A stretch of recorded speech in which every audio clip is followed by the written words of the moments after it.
मेरा बचपन बहुत मुफलिसी में गुजरा है, बहुत परेशानियों से मैंने अपने बचपन को गुजारा है। जब भी मैं इन तंग गलियों में से गुजरता हूँ तो मुझे हमेशा वो बचपन याद आता है।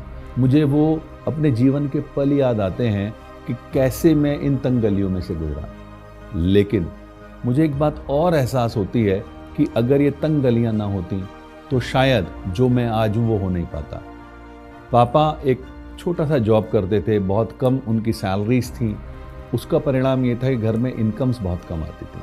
तो बड़ी मुश्किल से मेरा ग्रेजुएशन हुआ। पढ़ाई के साथ साथ जब मैंने कंपटीशन की तैयारी की तो अचानक से मुझे जॉब्स मिलने शुरू हुए। मेरा पहला जॉब लगा सीआरपीएफ में सब इंस्पेक्टर के पोस्ट पर। ये बातें हैं वर्ष 1988 की। वहाँ मैंने जॉब किया करीब 2 साल 8-9 महीने के बीच में, और उसके बाद मैं आ गया घर वापस। मैंने पढ़ाई की और मेरा दिल्ली पुलिस में सिलेक्शन हो गया। मैं कभी कभी सोचता हूँ कि क्या वाकई मैंने इतनी पढ़ाई कर ली थी जो मुझे इतने अच्छे जॉब्स मिले।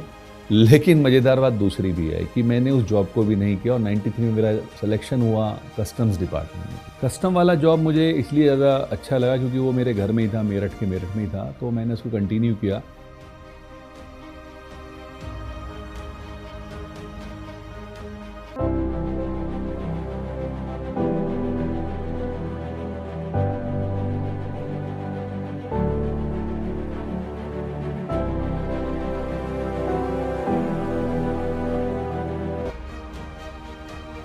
लेकिन इसी बीच में फिर मेरी शादी हो गई।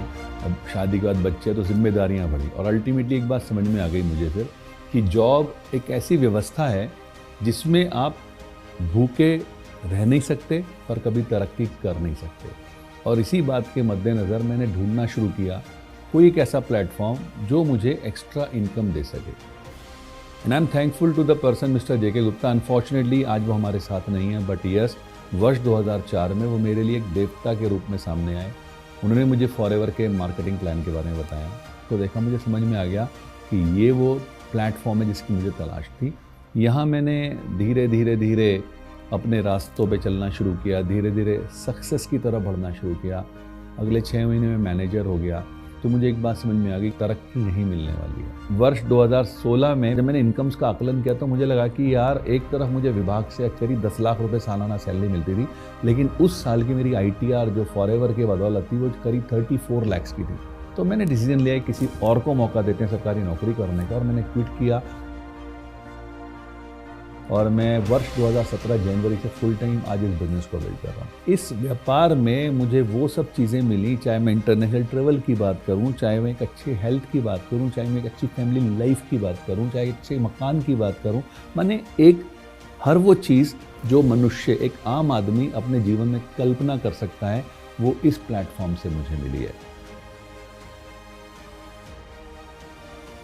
अभी हाल ही में ऐसी बीमारी ने दस्तक दी जिसने पूरी दुनिया को रोक दिया। हम लोग भी बड़ा सोच रहे थे कि कैसे होगा। थैंक्स टू फॉरएवर के प्रोडक्ट्स, जिनकी वजह से हमारा इम्यूनिटी सिस्टम बहुत अच्छा रहा, and thanks to the marketing plan and the flexibility of the marketing plan, कि हम लोगों ने कोविड के उस दौर में डिजिटल प्लेटफॉर्म का सहारा लेकर के अपने बिजनेस को कंटिन्यू रखा, जिसका रिजल्ट ये रहा कि हमारे चेक्स नहीं रुके, जिसका रिजल्ट ये रहा कि हमारे इनकम्स नहीं रुके, जिसका रिजल्ट ये रहा कि बहुत सारी इंडस्ट्रीज सफ़र कर गई, लेकिन फॉरएवर में इनफैक्ट और ग्रोथ होती चली गई। क्यों? क्योंकि हर किसी व्यक्ति को 2 तरह की चीज़ें ऐसे दौर में चाहिए थी, एक अच्छा स्वास्थ्य और एक अच्छा साधन। स्वास्थ्य फॉरएवर के प्रोडक्ट्स की वजह से मिला और साधन फॉरएवर के मार्केटिंग प्लान में दिया। आज हम इस डिजिटल प्लेटफॉर्म का इस्तेमाल करके अपने बिजनेस को और ज़्यादा ऊंचा और ज़्यादा बड़ा बना रहे हैं। मुझे सपने देखना अच्छा लगता है, मुझे लोगों को सपने दिखाना अच्छा लगता है और उन्हें पूरा करने में उनकी हेल्प करना अच्छा लगता है। मैं हूं सपनों का सौदागर, मैं हूं फॉरएवर।